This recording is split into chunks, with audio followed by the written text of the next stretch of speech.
أحيانا يطلع في الموتر عندك تشيك انجن أو صورة الماكينة أو صورة سبانة على حسب الموتر اللي عندك.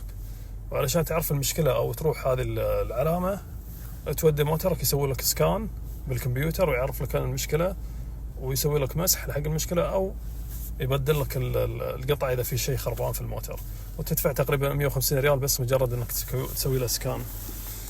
طلبت أنا هذه القطعة من النت، واصلة الدوحة، قيمتها 15 ريال واصلة الدوحة، تركب على كل السيارات تقريبا. هذه مجرد أنه يطلع لك تشيك انجن في الطبلون، تشبكها في مكان الكمبيوتر تحت وتشبكها مع التلفون وتسوي لك سكان حق كل شيء في السيارة، وتطلع لك المشكلة شنو المشكلة، وتقدر تسوي لك أحيانا مسح حق المشكلة.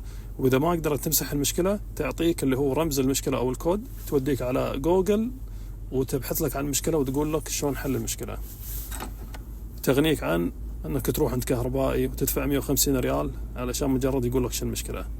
هذه القطعة أنا جربتها واستفدت منها. في نوع منها على الواي فاي اللي هي هذه على الواي فاي، وفي نوع على البلوتوث. أنا أنصح تأخذ اللي على البلوتوث، استخدامها أسهل. هذه اسمها اللي بيطلب، موجودة في النت، في علي اكسبرس موجودة، وفي اي باي موجودة، في كل مكان، 15 ريال.